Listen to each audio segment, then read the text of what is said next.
We leave home not our planet, not even our star, but the quiet suburb of the galaxy where the sun has lived a long, calm life. Ahead lies the downtown heart of the Milky Way, a place so crowded with stars that darkness is rare and motion never stops. This is where gravity writes in bold letters. This is where time runs a little differently. This is where a 4 million sun weight hides in plain sight, bending space so tightly that even light has to negotiate. Our journey begins now. Picture the galaxy from far above, a spinning pinwheel of starlight and dust, its spiral arms flowing like rivers. Our solar system drifts on a side street called the Orion Spur. From here, the center looks like a hazy glow in the constellation Sagittarius, as if someone breathed on the sky and left a smudge. That smudge is not a cloud. It is billions of stars stacked together, wrapped in gas, dust, and hot radiation. It is the place we are headed. Before we move, remember what we are leaving behind. Out here, stars keep respectful distance, nights are dark, meteors are rare, and the biggest drama is a comet paying a brief visit. The center is nothing like this. Imagine a city that never sleeps. Streetlights in every direction, traffic on every level, a murmur of energy you feel in your bones.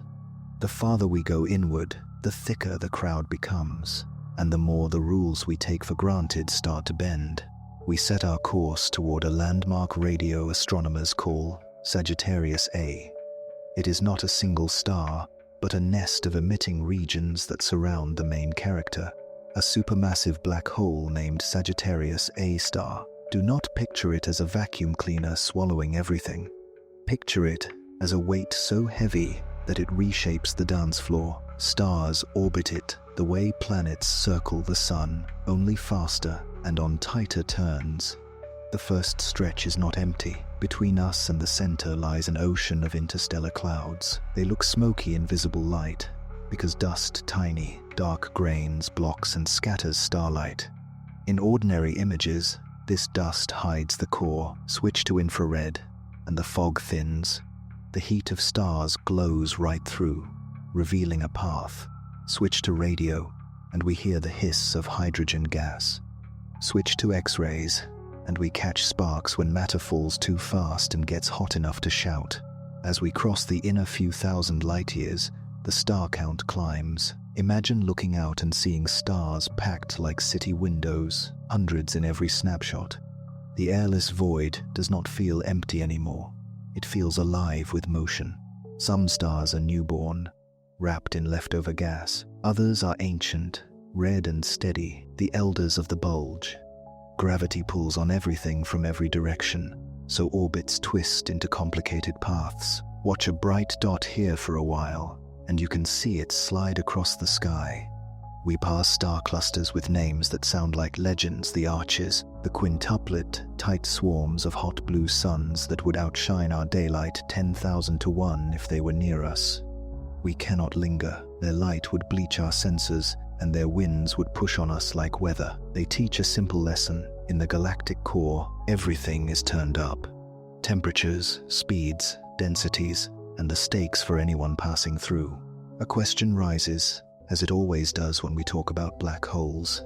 If nothing can escape, how do we know this one is there? The answer is simple to say and beautiful to watch. Astronomers track stars that loop around a point where nothing is visible. They move so quickly, completing tight orbits in mere years, that only something extremely heavy and compact can explain their paths. Not a swarm of smaller things, not a cloud. A single massive object fits the bill, so we call it Sagittarius A star. When gas and dust fall inward, they heat up and flare in X-rays and radio, then the signal cuts off at the point of no return. Space keeps the actor hidden, but the script, the motions, the flares, the timing gives the plot away. Keep the scale in mind, but do not let numbers numb you. By mass, the central black hole is about 4 million suns. By size, its point of no return would fit inside the orbit of Mercury. The space right around it, only a few light hours across, is where gravity's handwriting becomes calligraphy. Time runs a little slower there. Orbits do not close like neat ellipses. They precess, carving rosettes, light bends, signals delay. Space itself is curved enough that straight lines are no longer straight.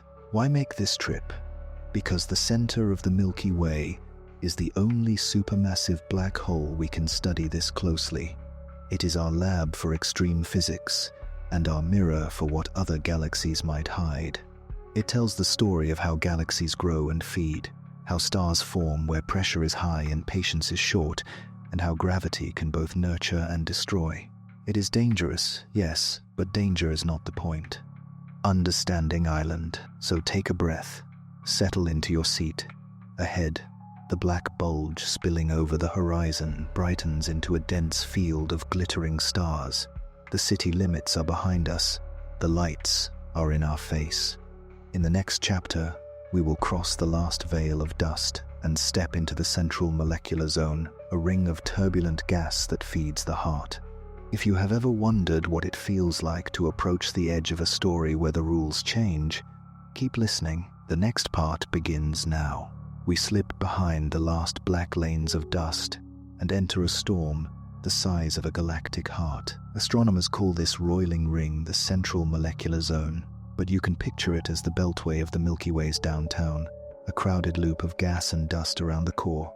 Every lane is busy, every truck is heavy, the road never clears, and the skyline glows even where there should be night. Out in our quiet neighborhood, star-forming clouds are chilly and gentle, like slow weather drifting across a calm sea. In here, cold means something else.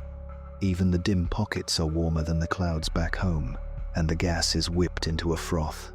Imagine winds that never settle, shock waves piling into shock waves, and magnetic fields threading the traffic like invisible guardrails.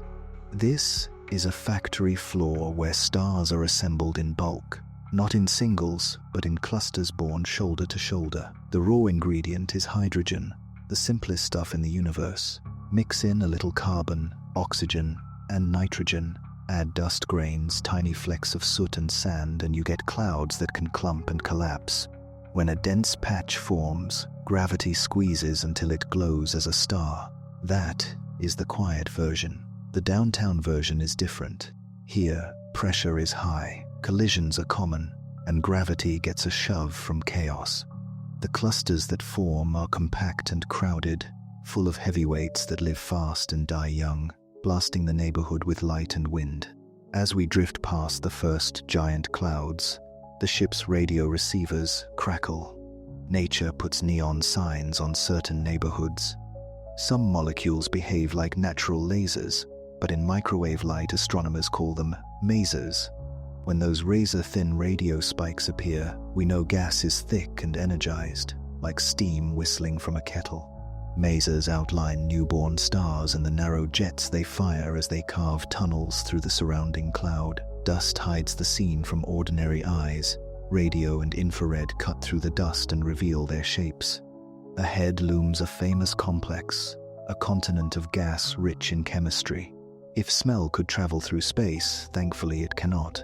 This would be the city's strongest aroma. Radio telescopes have picked up simple alcohols, sugars, and other carbon-bearing molecules here, the basic shapes that, in the right places, can become ingredients for more complicated chemistry. This is not life, but it is the pantry. It tells us the building blocks that later end up in comets and planets are mixed in from the start. Beauty and danger share the same address. The winds that compress clouds into stars also strip them. The crowding that builds clusters also fuels collisions and explosions. Supernovas, the final act of massive stars, go off more often here. Each one hurls shock waves and heavy elements into the neighborhood, stirring the gas again, enriching it, and seeding the next round of starbirth. You can hear the rhythm: build, explode, rebuild. Over millions of years, that beat writes the soundtrack of the core. To our instruments, this place glows in layers. In infrared, dust shines like warm embers. In radio, long, thread-like structures appear cosmic filaments that run like power lines through the core. In X-rays, hot bubbles and flares pop, where gas has been shocked to extreme temperatures. Visible light, the kind our eyes love, barely gets a vote because dust blocks so much of it. That is why telescopes that see heat and high-energy light are our guides. They let us read the news even with the curtains drawn. All this activity is not just pretty, it runs the city's supply chain. Gas streams along spiral arms, pours into this ring, and then drifts inward in clumps and lanes, like freight trucks moving toward a construction site. Some of that gas feeds star formation, some of it spirals closer to the very center and feeds the black hole. The logistics are messy traffic jams, detours, mergers of clouds, but gravity wins the long game. Over time, the ring leaks material to the nucleus, and the heart gets its fuel. Our clock says we have traveled thousands of light years without changing skyline. The bulge still fills the view, but the texture sharpens and the star count climbs. Off our port side, a compact swarm of hot young stars burns like an electric arc. These clusters' names, like the arches and the quintuplet, show what the core does best.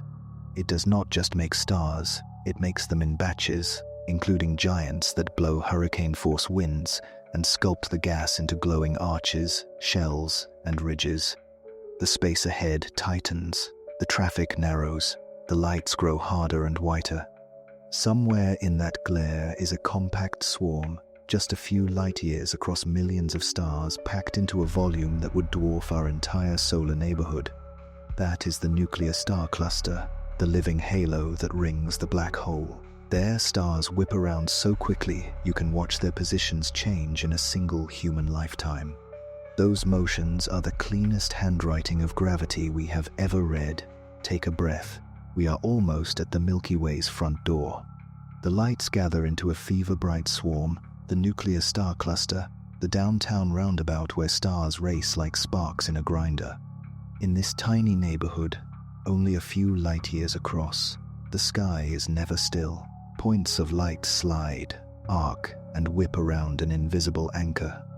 Watch long enough and you can trace their loops with your finger. We have reached the Milky Way's front steps. Astronomers call these sprinters the stars. They are pinpricks in infrared images, but their motions are huge clues. One in particular, often nicknamed S2, traces a long, skinny loop that carries it astonishingly close to the hidden mass at the center.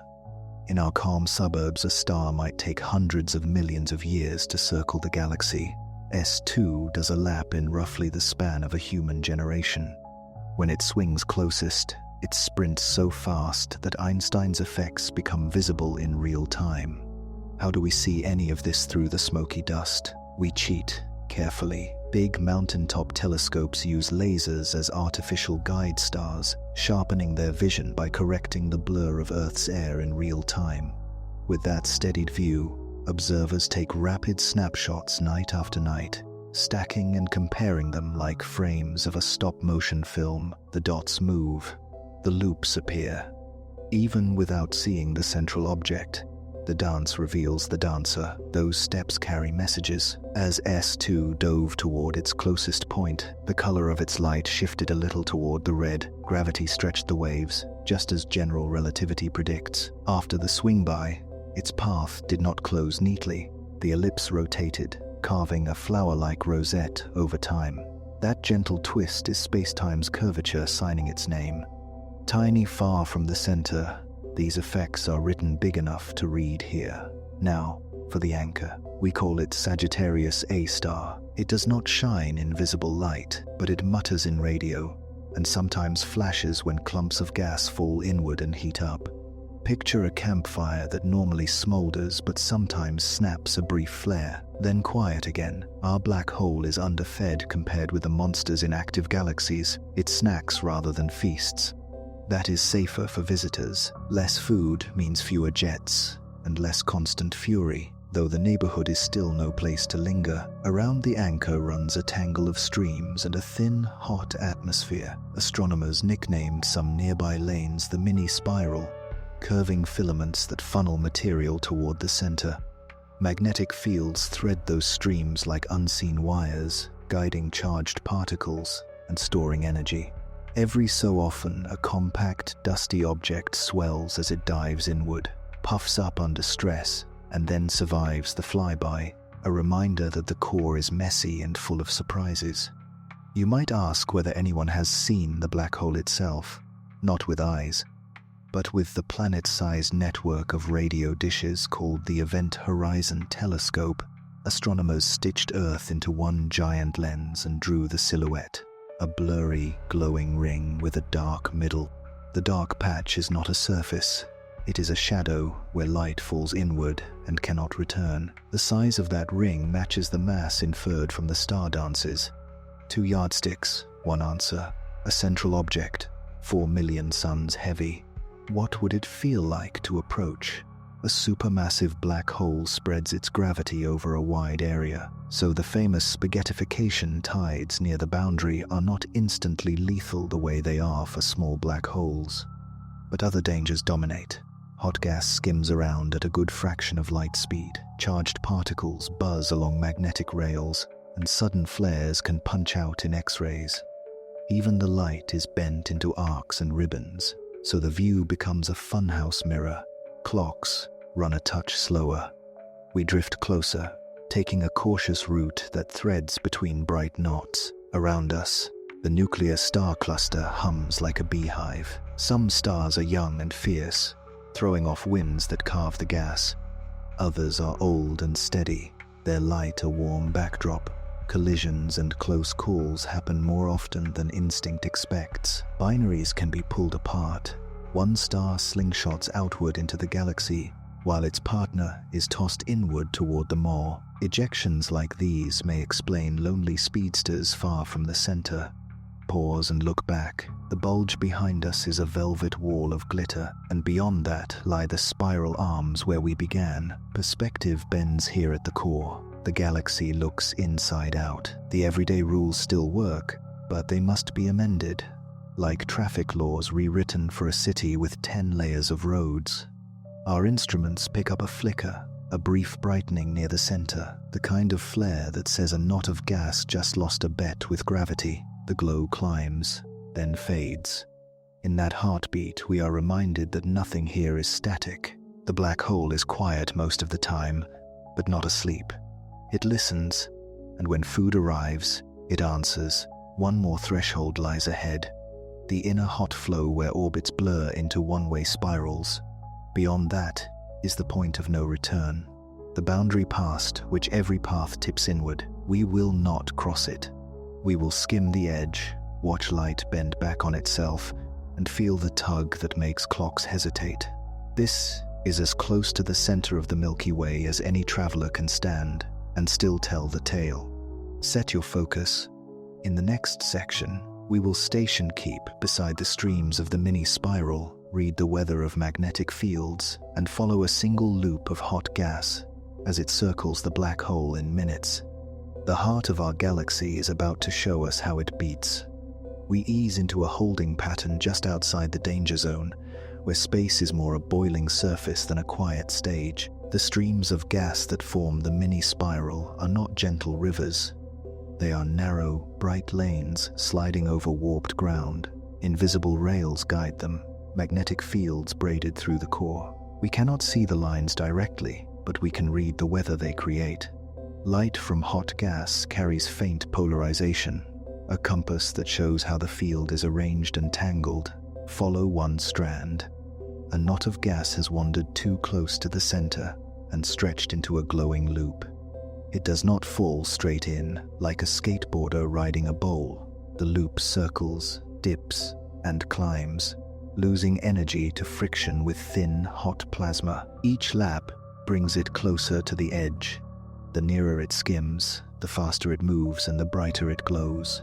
For minutes, the knot becomes a lighthouse, brightening when it races toward us and fading when it turns away.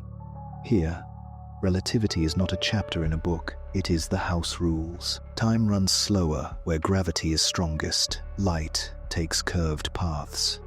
Even the color of the glow shifts because motion squeezes or stretches its waves. The ring, seen by a planet-sized radio camera, the dark shadow with a bright edge, is not a rigid hoop, but a smear of hot plasma rushing by at a fraction of light speed. The side moving toward us looks brighter, the far side dimmer. Together, they outline a shadow and mark the point of no return. We fly beside a parcel of gas no larger than a world but thin as breath. Its orbit is tight closer to the black hole than Mercury is to the Sunday. One lap takes less than an hour. The parcel rises behind the hole, slides across the bright crescent, then dips into the gravitational lowland where paths tilt inward. Its light bends near the black hole. Echoes appear, ghost images where nothing should be. Space acts like a lens, and near the edge the light can swing almost all the way around. Across the core, starlight pushes, winds shove, shocks pound, and magnetic fields store the stress. Every so often the system lets that tension snap in a flare. The radio brightens, infrared jumps, X-rays crackle like a flicked spark. If you drew a heartbeat for the center, it would be a quiet line with sudden spikes, small avalanches in a sand pile of plasma rather than fireballs. We bank toward a set of narrow filaments that cut across the starry clutter like scratches in glass. They are radio-bright threads, tens of light-years long and razor-thin, standing upright compared with the galactic plane. The leading idea is that they trace magnetic ropes tuned by motions in the core. Charged particles race along them, spilling radio light as they spiral. Where these ropes meet shock fronts or gusts from star clusters, they shine harder and twitch like plucked strings. Beyond the threads, we find the inner edge of stable orbit, the practical line between circling and falling. In a diagram, it would be a neat ring. In reality, it is wavy and alive. Gas comes in clumps. Some collide and cancel each other's spin, dumping material inward. Others merge into thicker patches that survive for a few laps. The whole structure is like weather. Only the air is ionized and the ground is curved space-time. Think of energy here as heat and motion trading bank accounts. Friction in the plasma and twisting magnetic fields take tiny fees on every lap, turning orbital motion into heat. That heat radiates as infrared, radio, and X-rays, the very signals we use to watch. The black hole does not have to roar to be interesting. Even on a lean diet, it is a precision machine for turning gravity into light. We pace another bright knot. As it rounds the near side, its light sharpens and rises, a headlight pointed our way. As it crosses behind the black hole, the beam bends around the far side and reaches us delayed and dimmed. For a moment, the same knot can be seen twice, once on the near arc, once as a bent echo curving around the shadow. Stack those arcs from many laps and you would draw a faint, perfect circle, the photon ring traced by light that skimmed the edge again and again before escaping. Not everything is smooth. Sometimes a star wanders close and sheds a puff of gas like a comet losing its tail. That puff is shredded and baked, adding a spoonful of fuel to the inner flow. The system coughs, then settles. Tidal forces also churn the crowd. Binary stars can be torn apart, with one flung outward at high speed and the other tossed inward on a tight path. In our suburbs, such events are rare. Here, they are part of the weather. What does this mean for the wider galaxy? The core is a governor on the Milky Way's engine.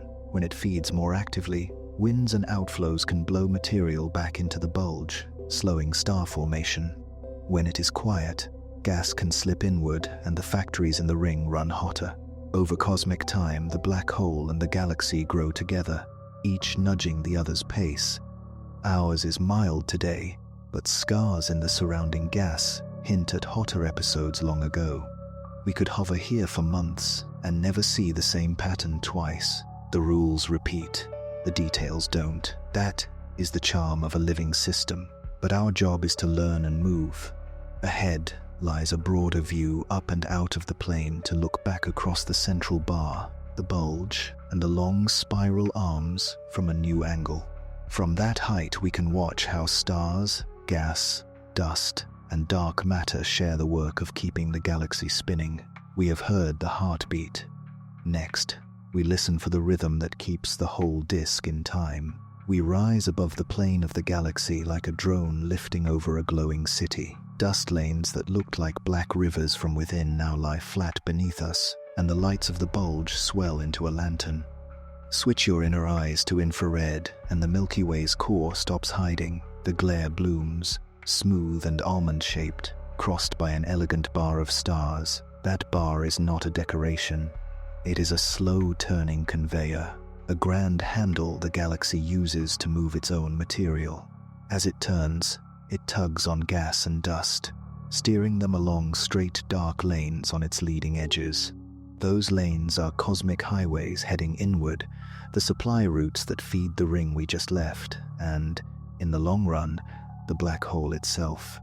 The bar also sets the rhythm for the disk. Picture a dance floor where the DJ changes the beat very slowly. Stars in the inner galaxy feel that beat and fall into step. They do not all move as one solid piece. Instead, their orbits line up so that, together, they draw an elongated figure, what we see as the bar. Farther out, where the bar's pull is weaker, the pattern relaxes into spiral arms. Those arms are not permanent objects or fixed rails. They are traffic waves, slow crests that drift around the disk. Cars are always entering and leaving a wave on a busy freeway. Stars and gas do the same with spiral arms. The wave compresses gas as it passes, and that squeeze lights up new star nurseries. The arm keeps its shape, even though the cast is always changing. Look closely at the bulge around the bar. It is not a perfect sphere. It has the swollen peanut or faint X shape that comes from the bar heating and puffing up over time. Inside are older, reddish stars, city elders, who formed long ago when the galaxy's core was even more crowded. Threaded through them are metal-rich stars born later, evidence that the core keeps recycling the heavy elements blown out by supernovas. That is the central city's habit: take what dies, fold it back into clouds, press, ignite, repeat.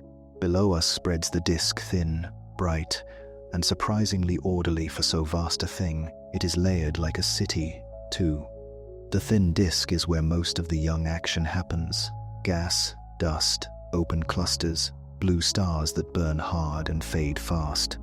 Floating above and below is the thick disk, older and puffier, with stars that have been stirred by past encounters and long timescales. Together, they make the Milky Way's luminous plate, 100,000 light-years wide and only a few thousand thick in the middle, with edges that rise and ripple like the brim of a worn hat. If you trace a circle around the center, something subtle appears. The outer stars go nearly as fast as the inner ones. In a system held together only by the mass we can see, speed should drop off with distance, like planets slowing as they get farther from the sunday.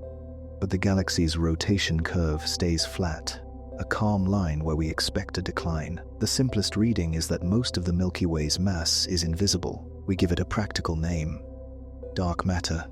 Think of it as a vast, transparent halo that surrounds and cradles the disk, adding gravity without adding light. Nobody has seen a dark matter particle in a jar, but its fingerprints are everywhere in the motions we measure. Without it, the disk would fly apart. With it, the dance holds. Back down on the disk, the spiral arms weave their own map. One is called Scutum Centaurus, another Perseus, another the Sagittarius arm that passes near our own sun's quiet street, the Orion Spur. Each arm's crest marks where gas is squeezed and stars turn on like street lamps coming to life. Between the arms, older stars drift in calmer lanes. The pattern as a whole turns with a patterned speed, the bar and the arms each with their own tempo. There are sweet spots where the local orbital speed matches the pattern. The corrotation zones places where star clusters can linger in step for a while, tracing the arm before slipping away. The disk is not flat as a record. Its outer parts are warped and flared, bent up on one side and down on the other. That warp may come from the pull of passing dwarf galaxies, from an off-center tug in the dark halo, or from ripples kicked up by old minor collisions. If you could watch in time-lapse over hundreds of millions of years, you would see waves travel through the disk like rings in a pond after a tossed stone. We are still counting those rings. Some stellar streams crisscross the halo, ghostly rivers of stars torn from swallowed companions, proof that the Milky Way grew by eating smaller neighbors. The disk remembers each event as a wrinkle, a tilt, a faint oscillation. From this height, the sun's life looks modest and serene. Our star rides the disk on a broad, lazy path around the center, taking on the order of a few 100 million years to complete a lap. During that journey, it bobs gently above and below the midplane, like a bead on a slightly twisted wire. Sometimes it passes near an arm, and the local star birth rate spikes. Sometimes it drifts between arms, and the skies are calmer. On human scales, these changes are imperceptible. On the galaxy's clock, they are the seasons, long and patient. The Milky Way breathes vertically, too. From up here, we can see chimneys, tall columns of hot gas and cosmic rays, vented from clusters and past outbursts. Above and below the core, two huge lobes swell into space, bubbles seen in high-energy light. They look like bruises or lanterns, depending on how you light them. Their edges are sharp, their interiors are smooth. They are likely the faded signatures of energy released long ago, either from a burst of star formation near the center or from the black hole itself when it ate more greedily. Whatever lit them, they tell us the core does not just swallow, it exhales. Trace your eye outward, and the spiral arms fade into the dim outskirts, where gas is thin and stars are few. There, the dark matter halo dominates the budget. Invisible, yes, but felt. It steadies the outer disk, keeps satellite galaxies in wide loops, and sets the boundary between what is the Milky Way and what is the deeper night. Even the companions, the Magellanic Clouds to one side, the Sagittarius dwarf in a decaying path, move within that gravitational sea. Their tides pull streams of gas that arc into the disk and feed future star birth and ongoing rain. From this balcony view, the Milky Way is not a postcard. It is a living system with feedback loops. The bar funnels fuel inward. The center processes it into stars and light. Winds and outflows push back. The disk responds with waves and ripples. The halo holds the whole thing together. No single part is the boss. Gravity writes the rules, but the players, stars, gas, dust, and the quiet majority of dark matter improvise within them. The result is structure and change layered together, order without stiffness. We bank gently to keep the center in view, letting the bar and bulge drift across the window one more time. Ahead, the next step is history. How did this shape come to be? What mergers, bursts, and quiet spells left their marks in the ages and chemistries of the stars? In the next section, we will descend from the balcony and walk the museum of the disk, reading the fossils written in starlight ages, elements, motions to reconstruct the Milky Way's past and forecast its future. We step down from the balcony and into the museum of the disk. The exhibits are stars, and each one carries paperwork in its light. Read that paperwork, age, chemistry, and motion, and the Milky Way explains how it was built. Start with chemistry. A star's spectrum is a barcode, thin lines where atoms sip light. From that pattern we learn temperature and the mix of elements. In astronomy, metals means everything heavier than hydrogen and helium. The first generations had almost none. Later stars carry more, because every round of supernovas returns heavier elements to the gas between stars. The disk records this as a gradient. Closer to the center, where star birth has been busy longer, stars tend to be richer in heavy elements. Farther out, the average mix is leaner. This says the galaxy grew inside out. The inner regions formed and enriched early, then the outer disk caught up as fresh gas flowed in. The central bar slowly mixes stars and gas, softening the gradient. Now add motion. The European Gaia mission turned the sky into a traffic camera, measuring tiny yearly shifts for more than 1 billion stars. Plot those arrows and hidden structures appear. Some groups do not follow smooth, circular rotation. They cut across on stretched or tilted paths and share unusual speeds. Those are ghost rivers, stellar streams left by small galaxies the Milky Way swallowed. Inside each stream, the stars also share chemistry. Motions plus elements let us tag which stars were born here and which were brought in. That shaking helps explain why the disk has two flavors. The thin disk is the bright sheet where most gas and young stars live. The thick disk is puffier and older. It likely formed early, when the galaxy was turbulent and was later heated by mergers. Thick disk stars often have more alpha elements like oxygen and magnesium compared with iron. In kitchen terms, that ratio is a timer. Massive stars make alpha elements and explode quickly. Iron from a different kind of supernova arrives more slowly.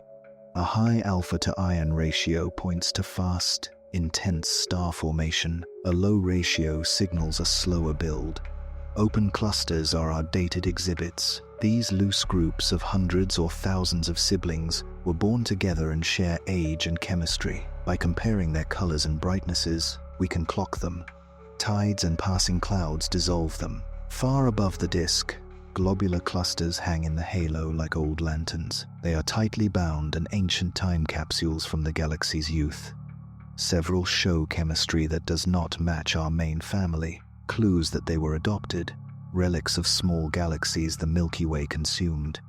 Their looping orbits and shared ages are the strong bones in our formation story. Stars also migrate within the disk without leaving it.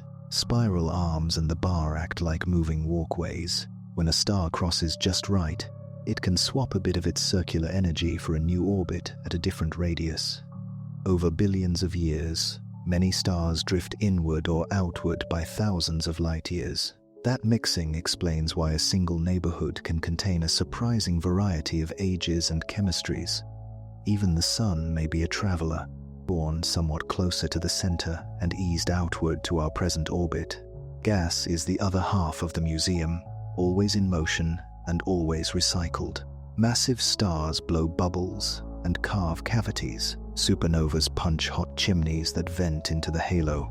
Later, some of that enriched gas cools, rains back, and lights new clusters. The cycle is a loop. Star birth drives winds and explosions that reshape clouds for the next birth.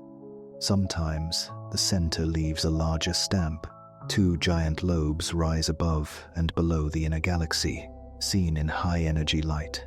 Their sharp rims and smooth interiors suggest an outburst in the recent cosmic past, either a blaze of star formation near the center or a hungry phase of the black hole.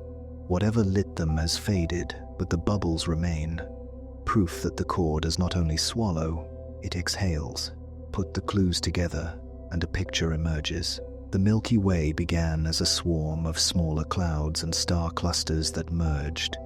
It built a thick, hot disk early, then settled into a thin, cooler disk as fresh gas streamed in. It grew a bar that now steers the inner traffic. It kept eating small companions, leaving stellar streams and warps, and across all of it, it recycled its own material, enriching the next generations with the ashes of the last. Why does this matter for our trip to the center? Because the core we toured is the hub of the same machine. The bar is fed by the disk. The ring that makes clusters is fed by lanes from the bar. The black hole's quiet diet depends on that supply chain. In return, winds and outbursts from the center lift gas and cosmic rays into the halo and nudge the disk's pace. Downtown and suburbs co-evolve. We leave the museum with a feel for the timeline. Next, we shift from history to forecast. What near-future weather awaits the Milky Way's heart? How will the bar, the ring, and the underfed black hole change over the next tens of millions of years? And what happens when a larger visitor, our neighbor Andromeda, enters the frame? In the next section, we will look ahead, sketch the core's likely future, and raise our eyes to the far horizon where two great galaxies lean toward a single fate. We look ahead from the core using patterns, not prophecy. The center does not change like weather on Earth. It breathes on long timescales. Still, the rhythm is clear. Fuel rides the bar inward, piles into the ring, and triggers clustered starbirth. Winds and supernovas push back. Some gas sneaks past and drifts toward the black hole. The flow weakens, then builds again. Downtown runs on pulses. In the near future, tens to hundreds of thousands of years, the black hole will likely keep its quiet routine, faint most days, with short flares when a compact clump dives too close. Those flares act like lightning behind clouds. Dense molecular clouds near the center can even echo the flash, scattering X-rays years or decades later. The echo is a delayed shimmer that lets astronomers reconstruct outbursts after they happen.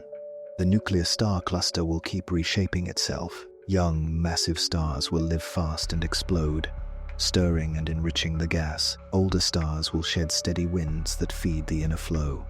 Close encounters will keep trading energy, tightening some orbits and loosening others. Sometimes a binary will be unzipped, one star flung outward at escape speed, the other dropped inward on a tight, risky loop. Such exchanges refresh the crowd and feed the center by small bites. The mini spiral, the tangle of inflowing streams, will keep flexing. Magnetic fields will braid and unbraid, storing and releasing energy like twisted rubber bands. Most clumps that approach the center will be shredded into a faint meal. A few will arrive dense enough to spark brighter episodes. If a compact cloud about the mass of a small planet were to skim the boundary, the quiet fire could flare for weeks. The core would not become a blazing quasar, but it would announce itself. The star-forming ring, the central molecular zone, works in stop and go. Gas fills the lanes, pressure rises. Then parts of the ring light up with new clusters. Those clusters carve bubbles, sweep shells, and punch chimneys that vent hot gas above and below the plane. Some of that material will rain back later, cooling and joining the next round. Over millions of years, bright segments drift around the ring as traffic waves march down a crowded freeway. On larger scales, the galaxy keeps balance with help from its invisible halo. Dark matter will cradle the disk, keeping the rotation curve flat and the outskirts stable. The bar will keep turning, slowly herding gas inward. Across long spans, the bar may lengthen and slow, and the ring's radius can shift. It is not sudden on human times, but it redraws downtown's map over millions of years. Above the core hang two smooth, sharp-edged lobes seen in high-energy light. They are likely faded signatures of a past outburst, either a brief feast by the black hole or a concentrated burst of star formation. Their glow should soften with time unless new energy is pumped in. A livelier feeding spell could reinflate them or light fresh shells. What about us, far in the suburbs? In the near term, the center's mood does not threaten the solar system. Even a brighter episode would be a distant show, filtered by the thickness of the disk and its dust. We would notice it mainly as a bump in the sky's high-energy glow and a note in observatory logs. The bigger risks we track are local, nearby supernovas, passing stars that tug on our comet cloud, slow shifts in our own atmosphere. The heart's pulse is too far away to shake our street. Now lift your eyes to the long horizon. Our nearest giant neighbor, the Andromeda Galaxy, is on approach. Gravity has set us on a slow collision course. First contact is billions of years away, but the outline is clear. Repeated passes that pull out long streams of stars, then a final coalescence. The night sky, from whatever worlds are still watching, will swell with a curving band as Andromeda grows across the view.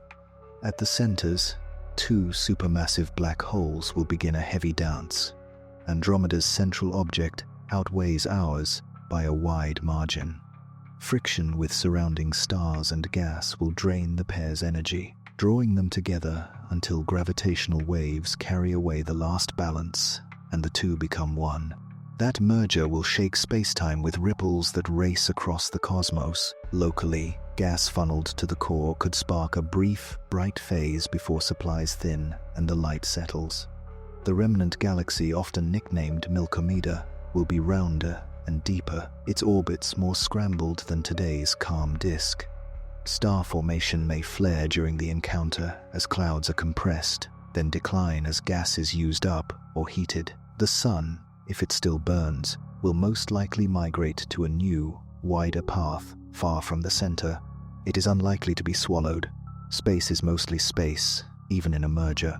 All of this stretches beyond any human calendar. Why imagine it? because the forecast closes the loop of our tour. The center is not a monument, it is a regulator tied to the whole system. It sets tempos, answers with wind when fed too quickly, and stamps long-lived marks on the halo above and below. The suburbs respond with waves and warps. Together they turn gravity into structure and time into story. We leave the future here and return to the present with sharper eyes. Next, we switch from the grand view to the tools that let us see it: wavelengths that pierce dust, radio methods that freeze atmospheric blur, and space telescopes that collect light our air would swallow. Understanding the center is not only a journey across distance, it is a journey across kinds of light, each one a different key on the same piano. We switch instruments like changing lenses on a camera, because no single kind of light tells the whole story of the galactic center. Dust shuts down visible starlight, the way fog eats headlights on a highway, yet longer wavelengths slip through. Infrared gets past much of the dust. Radio passes almost all of it. X-rays and gamma rays reveal the hottest, most violent moments. Each window shows the same city with a different weather filter, and stacking those views turns a smudge into a map. Start with infrared, the workhorse for peering through murk. Warm dust glows at these wavelengths, outlining clouds. Cooler stars still shine, and newborn suns wrapped in cocoons finally appear. Space observatories like Spitzer, WISE, and the James Webb Space Telescope turn the hazy glow in Sagittarius into a dense neighborhood of points and filaments. On the ground, giant mirrors at Keck in the Very Large Telescope use laser-guide stars and adaptive optics to cancel Earth's atmospheric blur in real time. With the air's wiggle tamed, astronomers can watch individual stars near the center shift night by night, drawing orbits with a pencil-thin line. Radio brings its own superpowers. Neutral hydrogen whispers at a specific note, while molecules such as carbon monoxide and hydrogen cyanide sing a choir of lines that reveal temperature, density, and motion. Some clouds even host natural microwave lasers, masers that spike like needles on a chart, marking pockets where gas is thick and energized. Interferometer arrays like ALMA and the Very Large Array combine many dishes so they act as one huge ear. That trick lets us map the central molecular zone and the narrow mini-spiral streams in detail, tracing how gas flows inward like freight on a crowded ring road.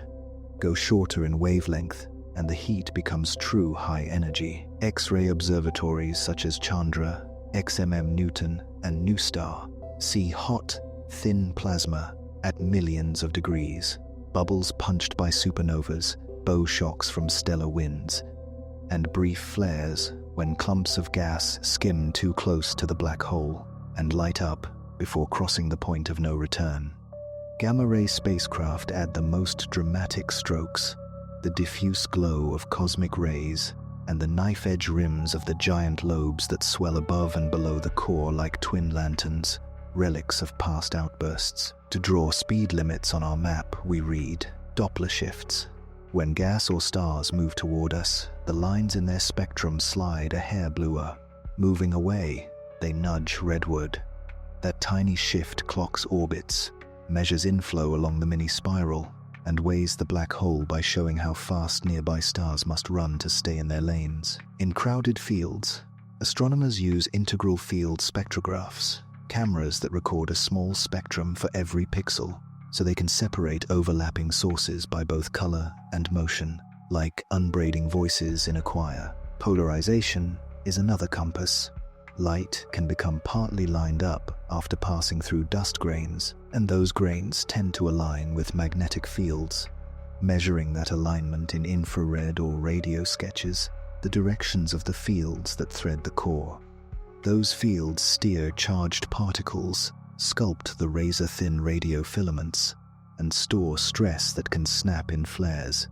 Add Faraday rotation, the way magnetized plasma slowly twists the plane of radio waves, and we can estimate field strength close to the center, turning radio light into a magnetometer.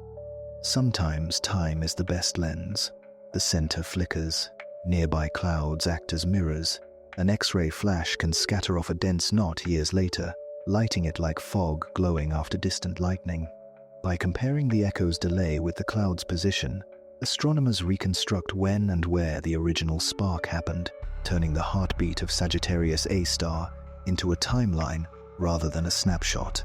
Infrared movies also catch hotspots circling on tight orbits, brightening as they race toward us and fading as they swing away, a lighthouse effect that reveals speed and distance without touching the source. Sharpest of all is Earth used as a telescope. The Event Horizon Telescope links radio dishes around the globe and synchronizes them with atomic clocks, so they act like a single instrument almost as wide as Earth. That very long baseline interferometry yields resolution fine enough to outline a shadow, a dark pit ringed by a blurred crescent where hot plasma whips around the black hole. It is not a portrait of a surface, but a silhouette cut into light itself. Interstellar turbulence tries to smear the picture. Careful calibration and modeling peel that blur away until the ring's size matches the mass inferred from stellar orbits, a double check only our own galaxy can offer. Making sense of the flood takes craft. Dust reddens starlight, so astronomers de-redden colors to recover true temperatures. Atmospheric wiggles blur images, so adaptive optics and speckle methods undo much of it. In radio, engineers calibrate phases between far-flung dishes to line up their wavefronts. In X-rays, analysts subtract particle noise and stack many faint flares to find patterns. The final pictures are often mosaics stitched from different filters and seasons. The goal is not just something pretty, though the pictures are stunning, but a story that holds together across wavelengths and time. The tools also help us tag citizens in the crowd. Pulsars spinning neutron stars that tick in radio beats would be perfect gravity probes near the core, but dust and scattering blur most of their signals on the way to us. Even so, a few magnetars have been caught close in, their high-energy tempers flashing like lighthouses. Red giants, young blue stars, compact X-ray binaries, and dusty nurseries each carry signatures in color, variability, and spectrum. Machine learning catalogs now sift millions of sources to sort lookalikes and flag oddities for a closer look. From the control room, the workflow sounds simple: point, collect, calibrate, combine. In truth, it is a conversation with a stubborn target. The core hides behind dust, shifts with time, and writes in overlapping signals. We answer with colder cameras, wider arrays, steadier clocks, and better algorithms. Each upgrade shaves a little more blur, adds a little more contrast, and turns hints into measurements. Why do we keep at it? Because these faint signatures are the safest way to test gravity where it is strongest without leaving home.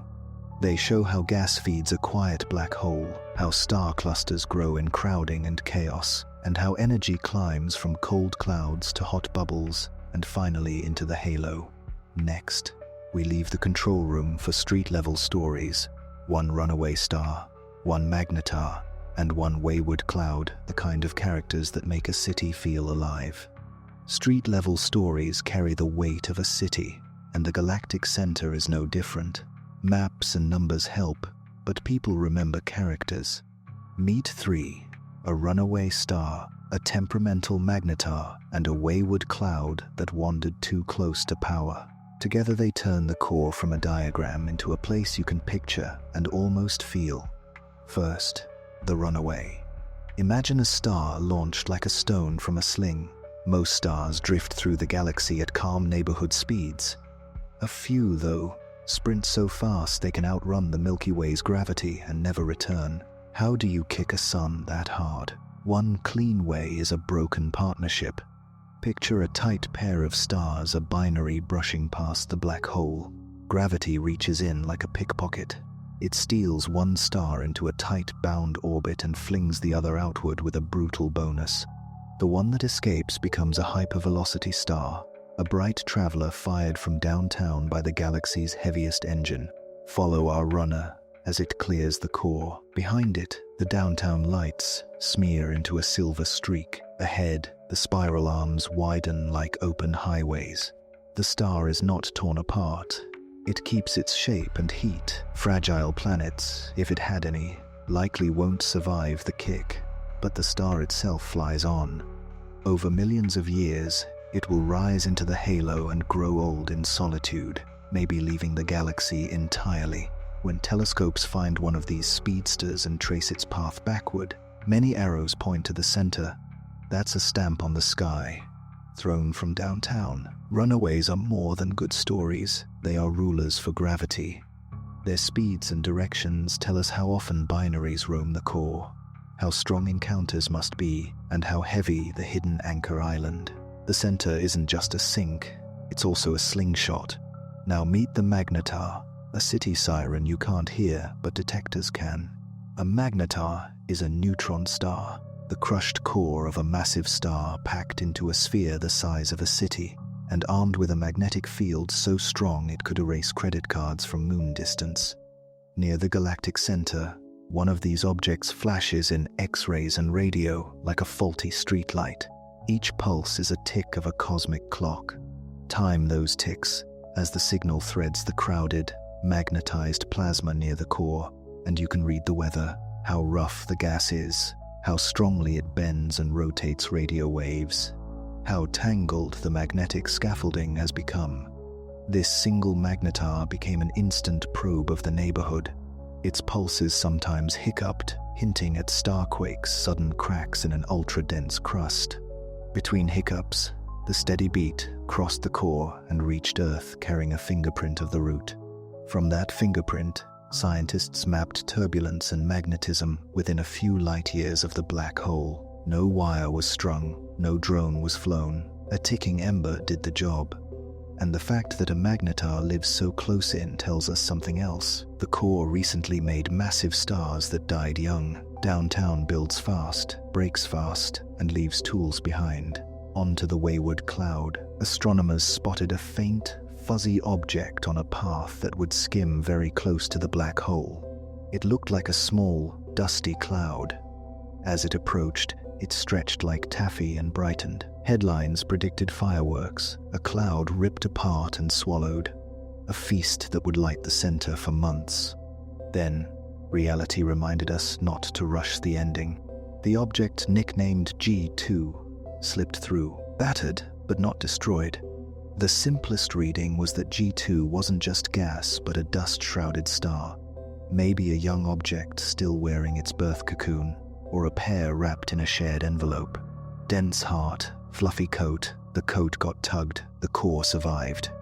G2 taught two clean lessons. First, the central neighborhood is full of loosely wrapped stars, some young by core standards, still in their cocoons, some swollen elders shedding skins.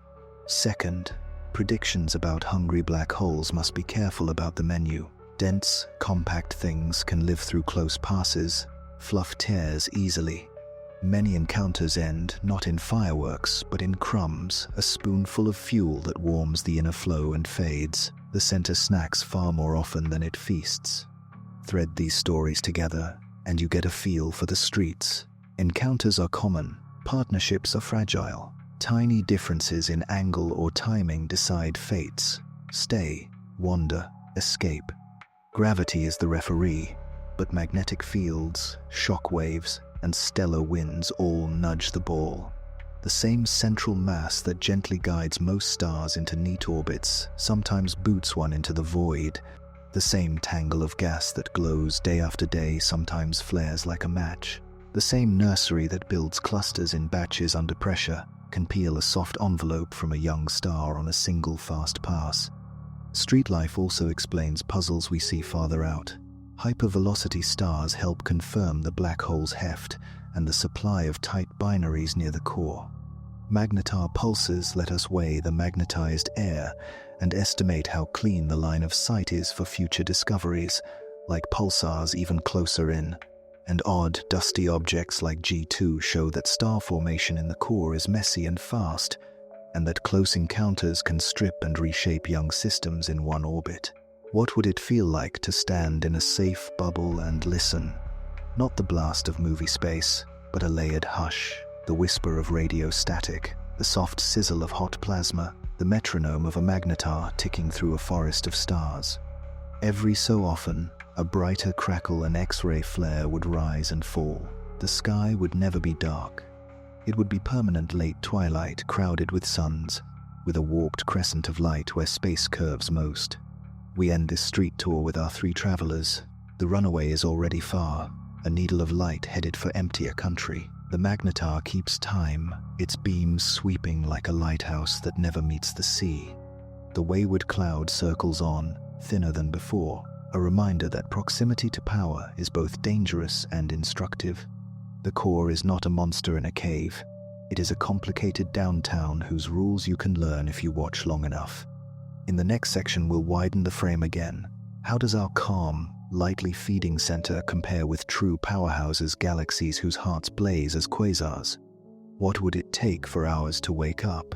And what scars would that leave in the city around it? To answer, we'll visit other downtowns across the universe and bring their lessons home. Bright hearts across the universe show us what a galactic center can become. Astronomers call them active galactic nuclei, AGN. In those cities, the central black hole is not nibbling. It is feasting. Gas pours inward, heats until it glows white-hot, and radiates so fiercely that the core outshines all the stars around it. From deep space, such a downtown looks like a quasar, a lighthouse visible across billions of light years. What changed there? Not the kind of black hole. Gravity plays by the same rules everywhere. The change is the supply chain. A merger, a close pass with another galaxy, or a bar that drags gas inward can dump fuel onto the center faster than winds can blow it back. Friction and magnetic tangles convert that motion into heat and light, mostly in ultraviolet and X-rays. Farther out, clouds and dust settle into a thick, donut-like shroud that blocks some sight lines and glows in infrared like a heated ring. Some active cores also sprout jets, narrow beams launched along the spin axis. Magnetic fields wind up like springs, tap the energy of the inner flow, and fling charged particles outward in tight columns. Jets can inflate radio lobes larger than the host galaxy and punch cavities in the surrounding gas. When a jet slams into a cloud, it can quench starbirth. In rare cases, it can also compress gas and start it. This two-way influence is feedback. The core's output reshapes the city that feeds it. Feeding has a natural speed limit called the Eddington limit. Picture gravity pulling inward while the engine's own light pushes outward. At some brightness, the outward shove balances the inward pull, and fresh gas struggles to approach. Real galaxies skate around this limit, sometimes below it, sometimes near it, occasionally above it for brief spurts, but it sets how bright an engine of a given mass can shine. The many faces of the same machine get different names. View the inner regions directly, and you see broad spectral lines blurred by high speed, a Type 1 active nucleus. Tilt the system so dust hides the glare, and you see only narrow lines from calmer gas farther out. A Type 2, point a jet almost at us, and the flickers are amplified into a blazar. A cosmic searchlight that seems to change on human timescales. The core is one motor. Our view and its diet set the costume. So what would it take for our quiet Sagittarius A star to wake up? Fuel. And lots of it. A merger with a gas-rich dwarf, a tidal jolt from a close passerby, or a long spell of efficient bar feeding could send clouds inward faster than supernova winds can push them back.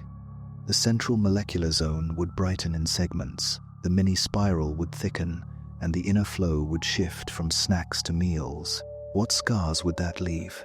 Above and below our center, two giant smooth lobes already swell from the core with sharp rims in high-energy light.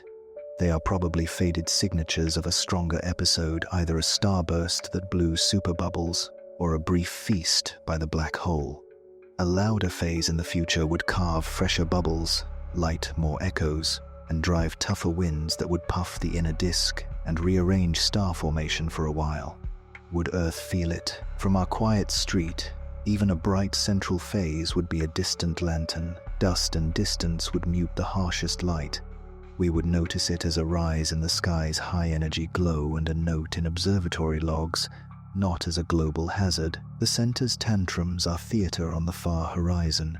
Active galaxies are cautionary tales and instruction manuals. Feed a core too quickly and it pushes back, heating and clearing gas so star formation slows. Starve it, and the city cools until a new supply arrives. A tight link between black hole mass and the heft of the central stars is the signature of that long conversation. Grow the city, and the boss grows. Feed the boss, and the city changes pace.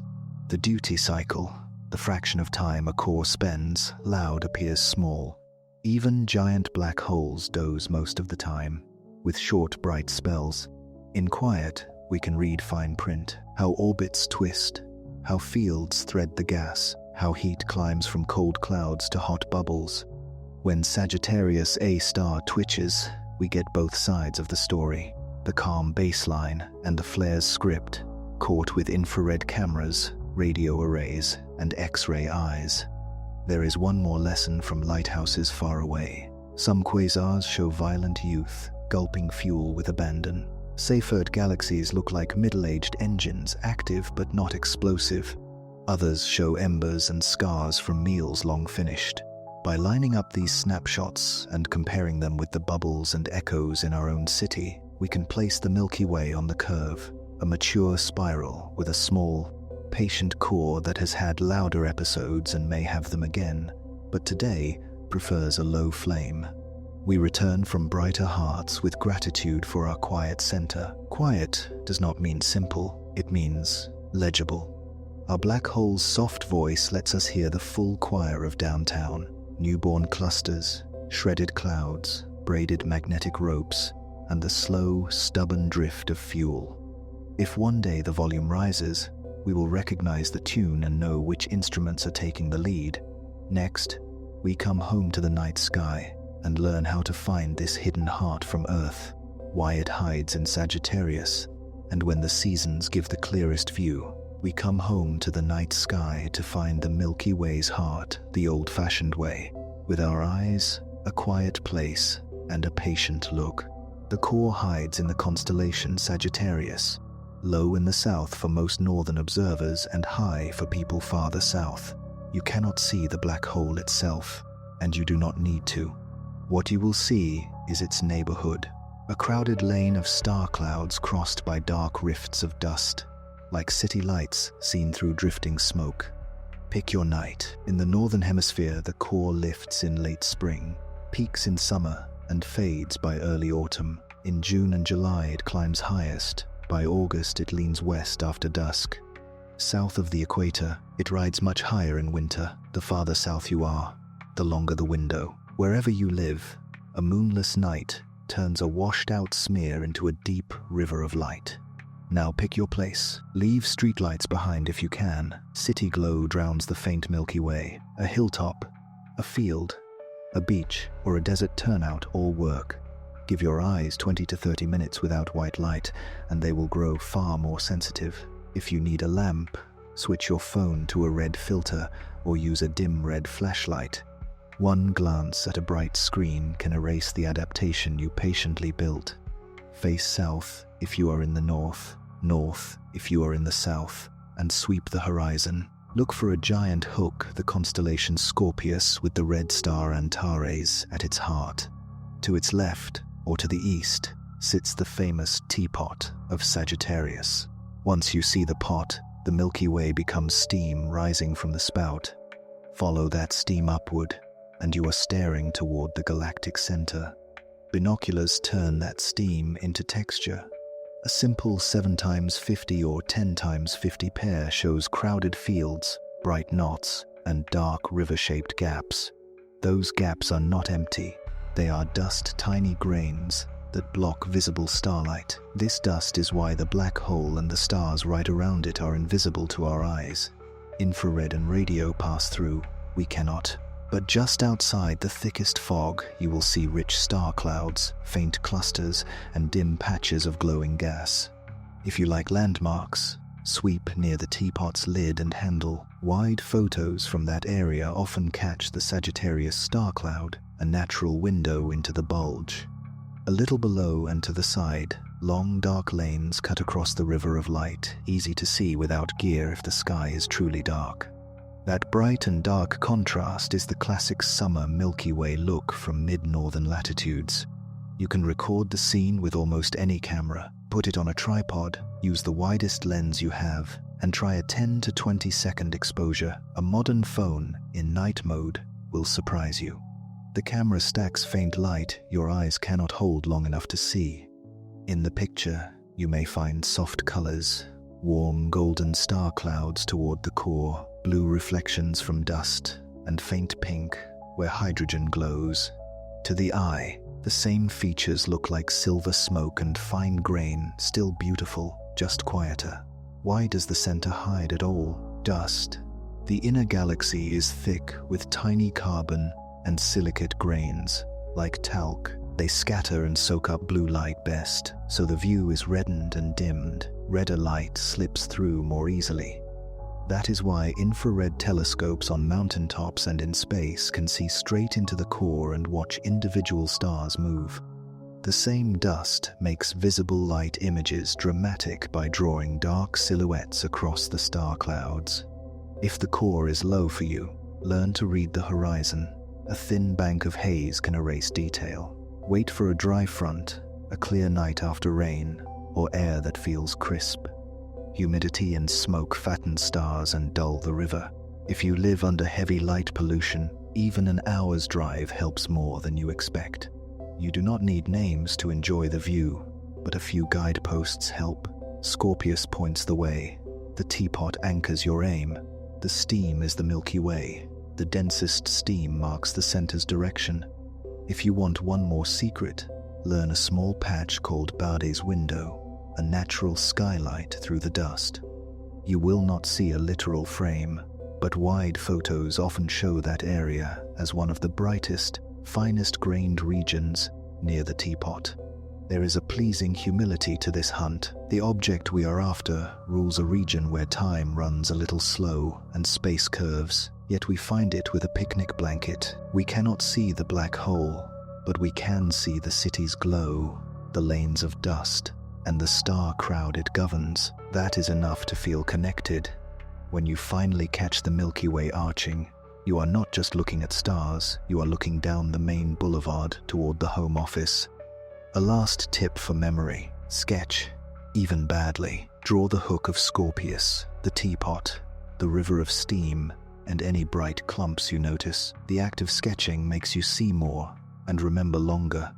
Later, when you watch professional images of Sagittarius A star's neighborhood, you will know where you were pointing and why the view looked like smoke crossed with glitter. From backyards to deserts, from the Rockies to the Atacama, the recipe is the same: dark, time, and a slow gaze. The center is a direction more than a dot, a district more than a thing. Find the steam, follow it up, feel the city. In the next section, we will rewind the human story, how we went from hazy smudge to precise orbits, from a guess about a center to a direct silhouette of a shadow. We rewind the human story of the galactic center from hazy smudge to measured shadow. For most of history, the Milky Way was a river of light. Galileo's little telescope broke that river into countless stars, but the map still lacked a downtown. In the early 1900s, Harlow Shapley used globular clusters, ancient swarms that orbit high above and below the disk, as mile markers. Their pattern pointed to a true center in Sagittarius, far from the Sunday. The middle of the galaxy was not where we live. It was toward the Archer. Detail arrived by changing the kind of light. In the 1,930 seconds, Carl Jansky built a rotating antenna and heard a steady radio hiss coming from the Milky Way. Radio astronomy was born. By the 1,950 seconds and 60 seconds, observers mapped a bright, tangled radio region toward Sagittarius and labeled it Sagittarius. In 1974, deep inside that glow, a tiny flickering radio source was picked out. It varied on short timescales and seemed tied to something very heavy. The plain, practical name stuck: Sagittarius A star. Dust hides the core in visible light, but heat gets through.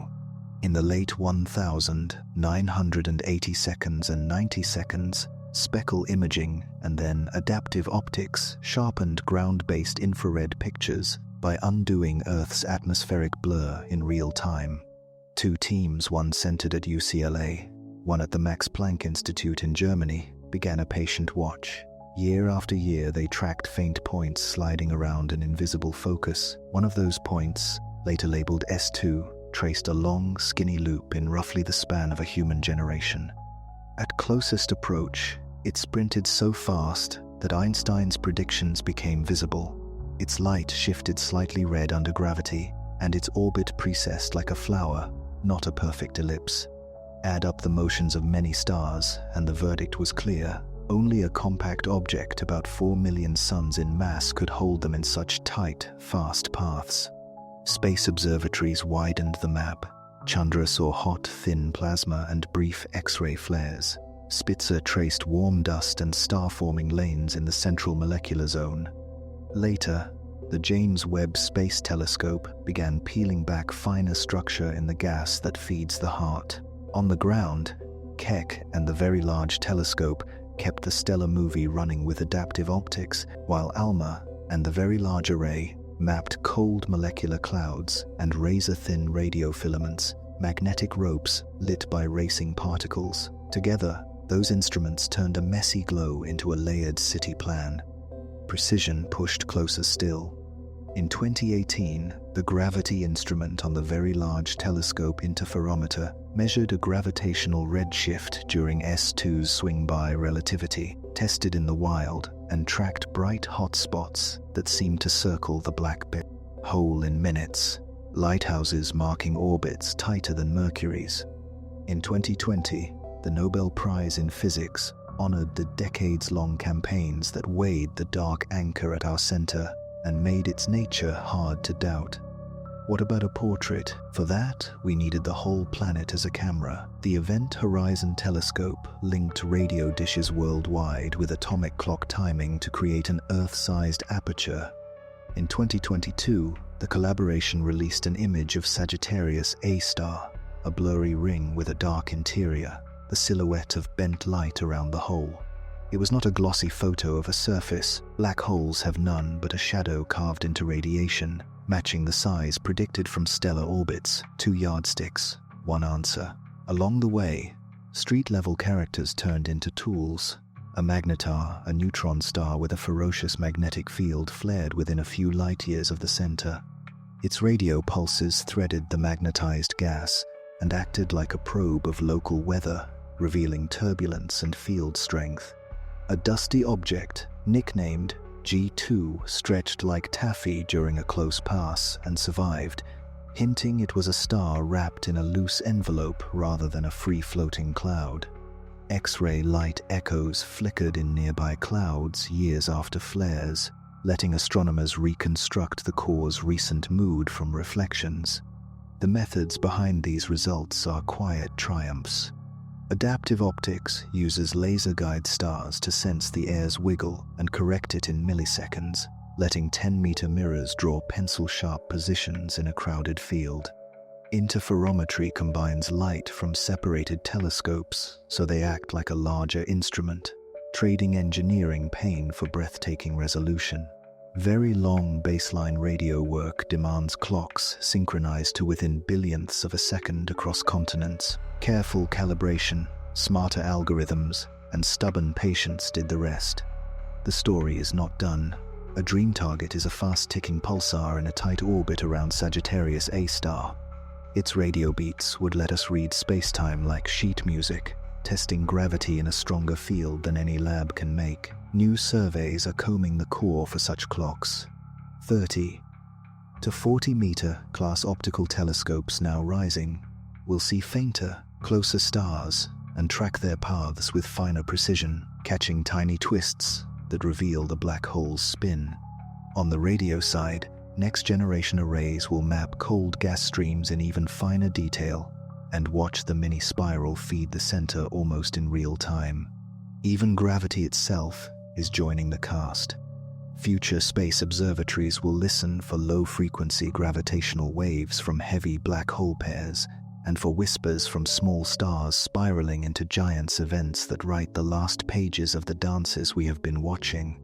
In light, when those ripples arrive alongside infrared and X-ray flares, we will have a true multi-messenger script. Light, particles, and gravity telling the same story from different angles. It is worth noting how human this progress. Island the center did not change to make itself easier to see. We changed. We built steadier clocks, taller mirrors, colder cameras, and collaborations that span time zones and languages. We learned to be patient, to return to the same crowded starfield for decades, to celebrate motions measured in thousandths of an arcsecond and flares that last minutes. From that patience came a clean chain, a direction on the sky, a compact radio whisper, a catalogue of moving stars, relativity caught in the act, and finally a shadow. From smudge to shadow is more than a slogan, it is a method. Pick the hardest place in the galaxy to observe, choose the kind of light that slips through, steady the view, wait. Cross-check with a different kind of light. Repeat. The reward is not only a pretty ring, but a working understanding of a quiet heart that rules a crowded city of stars. In the next section, we will leave the timeline behind and tackle today's riddles: how the black hole spins, how gas threads the mini-spiral, and why the core's flares look like lightning in slow motion. Spin, flow, and flare, three riddles hold the keys to the Milky Way's heart. How fast does the central black hole spin? How does gas thread the cramped mini-spiral to reach it? And why does the core erupt in sudden flashes, like lightning in slow motion? The ingredients are familiar: gravity, motion, magnetism, but the recipe is subtle. Begin with spin. Mass sets the pull. Spin sets the floor plan. A fast-spinning black hole drags space-time the way water twists near a drain. That dragging squeezes the inner racetrack closer to the brink, lets falling matter shed more energy before it disappears, and winds magnetic fields into tighter braids. In plain words, higher spin means tighter turns, stronger whirl, and better efficiency at turning gravity into light. How do you measure a twirl you can't touch? Start with timing. Astronomers catch compact hot spots circling the center in minutes. The shortest safe lap marks how small the inner track is. Smaller tracks hint at faster spin. Shape helps too. The blurry ring imaged by Earth-sized radio arrays is nearly round for any spin, but tiny shifts in the bright crescent, and how that crescent changes with radio frequency, carry fingerprints of tilt and rotation. Add polarization. Light from hot plasma can line up in preferred directions. Rapid swings in that alignment trace magnetic fields, and the disks tilt, giving another handle on spin. There's a patient route as well. Watch stars. The tightest stellar orbits slowly rotate because space-time is curved. If the black hole spins, it adds an even smaller twist called frame dragging. Next-generation giant telescopes should see that nudge. Best of all would be a pulsar in a close orbit. Its radio ticks would cross the core like a ruler and a clock combined, arriving slightly early or late. As space-time's twist tugs the path, time itself turned into a measuring tape. Now the mini-spiral. Gas can't fall straight in. It must give up spin to move inward. Collisions between streams make shocks that trade orderly motion for heat. Cosmic speed bumps. Magnetic fields do the rest. Picture field lines as elastic rails frozen into the plasma. As gas orbits, it winds those rails tighter until tension snaps. When magnetic lines break and reconnect, they fling particles, stir turbulence, and steal a little more spin from the flow. Bit by bit, angular momentum is bled away, and the gas can slip inward. Where does the fuel come from? From the Beltway, we cross the central molecular zone. Young, massive stars blow steady winds. Older red giants shed dusty shells. The galaxy's inner bar herds fresh clouds toward downtown. Much of this freight stalls near the ring and inches inward in clumps. Occasionally, a dense packet punches through, and the inner flow brightens for days or weeks. The city prefers snacks to feasts. but the pantry stays stocked. Now the flares. Most days the center glows softly, then suddenly spikes in infrared and X-rays for tens of minutes before fading. Two families of ideas likely both help. In the hotspot picture, a compact knot of plasma is heated and boosted onto a tight orbit. As it whips around, its light beams toward us on the near side and is dimmed and delayed on the far side. Brighten, fade, brighten, a lighthouse pattern that times the orbit and hints at the track size. In the magnetic picture, tangled fields near the hole reconnect and dump stored energy into electrons, which radiate fiercely. The flash fades as the knot spreads and cools. Lightning in slow motion fits because the system hoards energy quietly and then dumps it fast. In a storm cloud, winds separate charge until a path opens and current surges. Near the black hole, orbits and turbulence wind magnetic fields until a weak spot forms. Reconnection fires, particles heat, light spikes, then the knot dissolves. During some flares, the polarization angle swings, as if a flashlight beam twists while it brightens. Colors shift too. Infrared can rise first, with X-rays peaking moments later as the hottest particles emit at higher energies. Sometimes the brightening repeats once or twice before fading, as if a spark lit a hot spot that then rode the inner track for a couple of laps. Thread the riddles together and the engine looks coherent.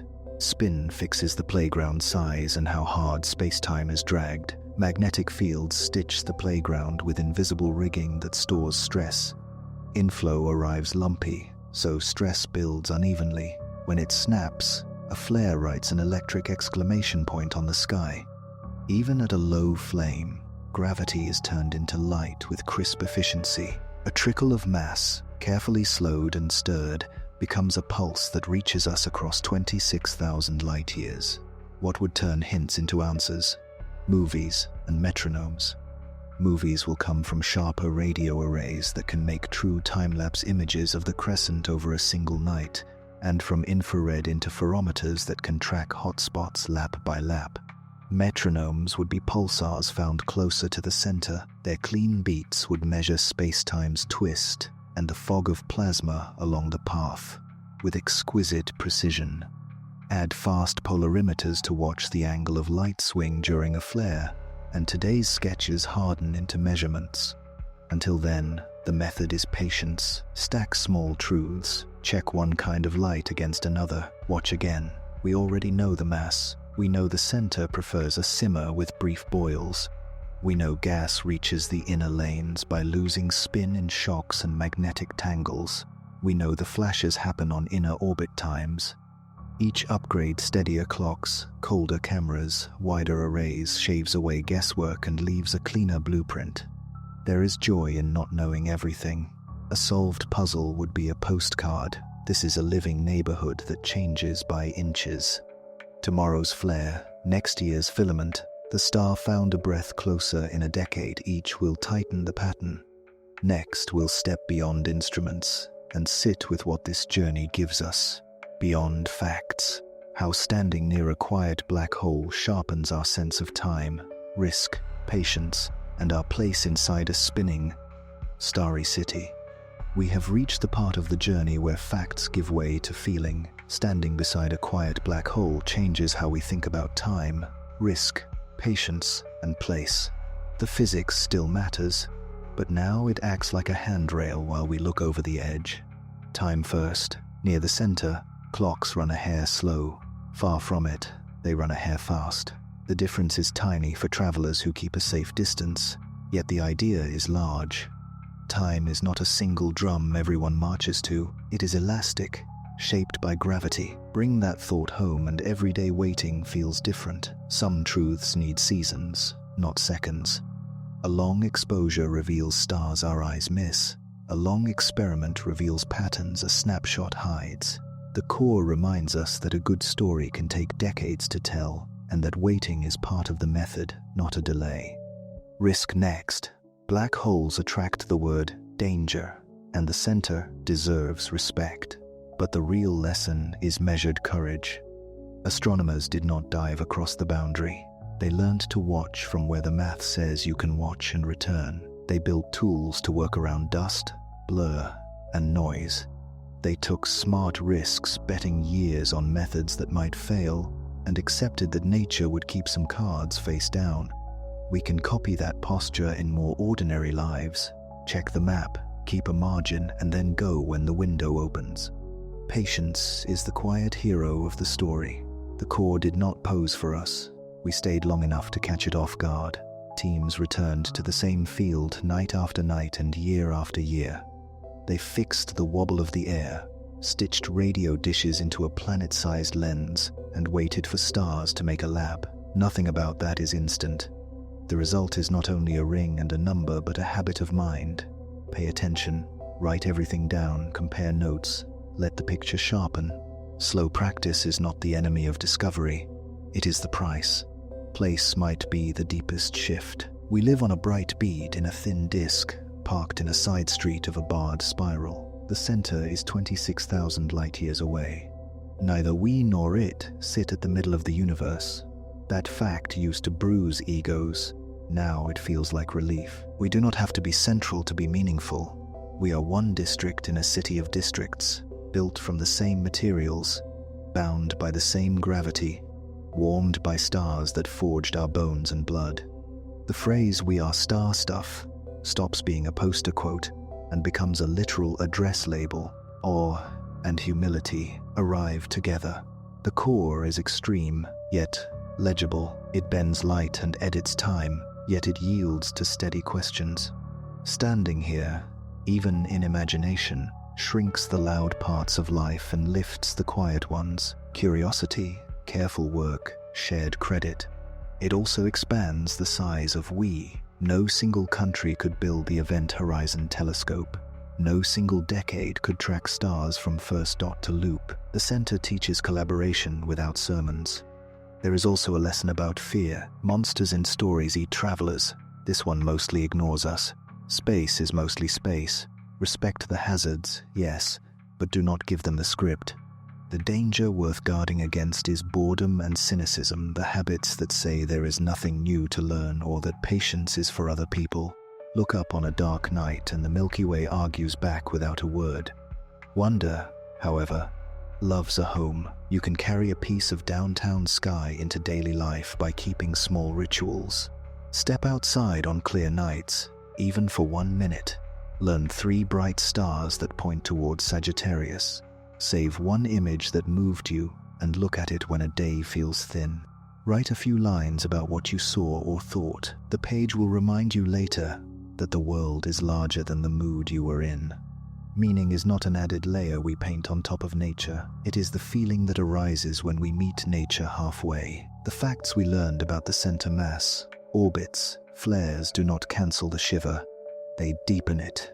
Mystery does not vanish when explained. It changes from a wall to a window. Finally, there is the question of legacy. We borrow the sky from people we will never meet. They will look up under dimmer or brighter domes depending on what we do. Saving dark places, cutting wasted light, and guarding quiet radio bands sound technical, but they are the simplest gifts to future watchers. Leave them a sky where the river of stars still climbs out of the teapot, and the steam still points toward the heart. Carry this with you. The center is not a hole in the story. It is the place where the story tightens. It teaches that gravity can be gentle and fierce, that time can stretch, that patience can win, and that our address inside the Milky Way is both ordinary and astonishing. You can live well with that knowledge. You can work slowly on big things. You can be small without feeling small. The ship turns for home. 1 chapter remains, not a new map, but a landing. We will close the loop, trace the road we took from the suburbs to downtown and back again, and leave a short guide for anyone who wants to make this trip in their own way. What to look for, what to remember, and how to keep the sense of scale without losing the thread of a human day. We turn for home with the city still glowing behind us. From the quiet suburbs of the Orion Spur to the bright roundabout of the nuclear star cluster, we traced the Milky Way's main boulevard and stood at the rail where space curves most. Before we dock, let's close the loop and leave a simple guide how to find the heart, how to think about it, and how to keep its scale in your day.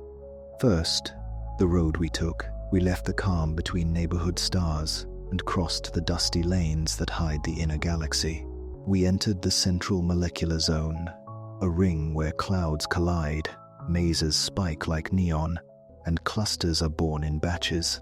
We threaded the nuclear star cluster, where the stars write gravity in fast loops, and we skimmed the mini-spiral, where gas gives up spin in shocks and magnetic tangles. We paused beside Sagittarius A star, a 4 million sun-weight that eats sparingly yet rules the dance. Now, a pocket guide for your own trip. Look, on a moonless night, find Scorpius and the teapot of Sagittarius. The Milky Way rises like steam from the spout. That dense steam points toward downtown. Binoculars turn haze into texture.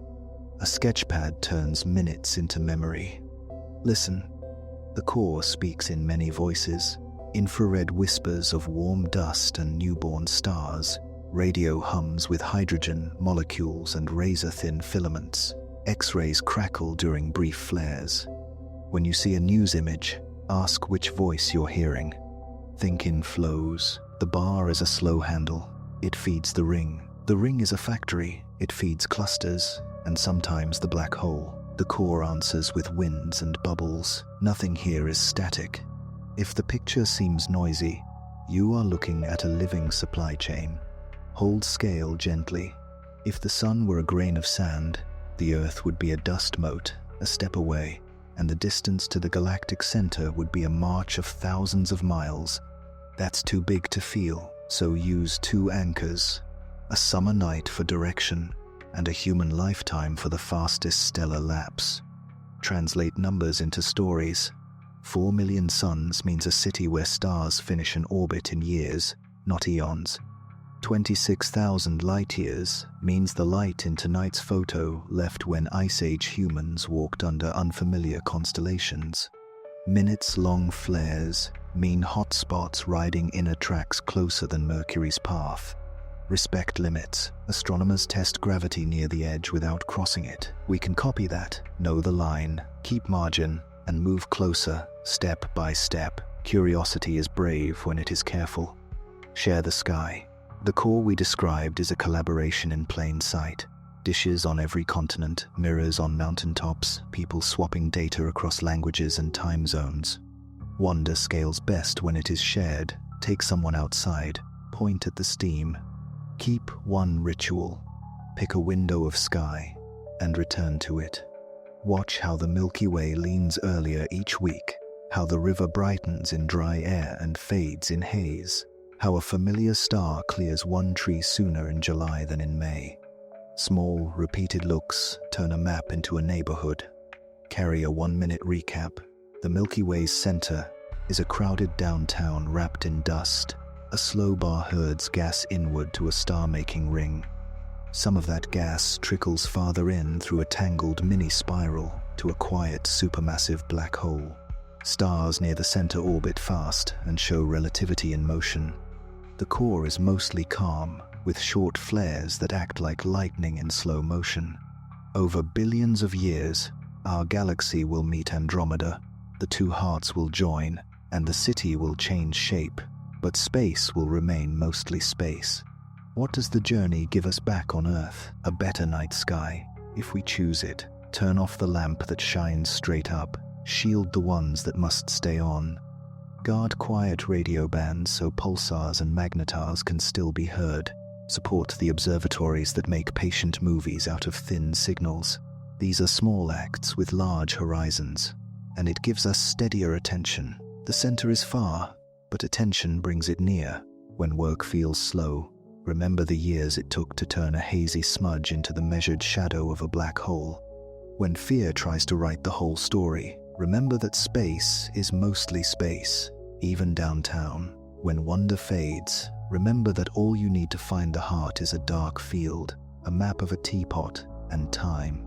We end where we began, leaving home, not to escape it, but to understand the neighborhood it belongs to. Our galaxy is not a postcard spiral. It is a living system with lanes, factories, feedback, and a quiet boss at the center. You live in this city. Its light built your bones. Its rules set the stage for every sunrise you've seen. Knowing that does not make life smaller. It makes the room bigger. So if tonight is clear, step outside, face the steam, follow it up, say hello to downtown.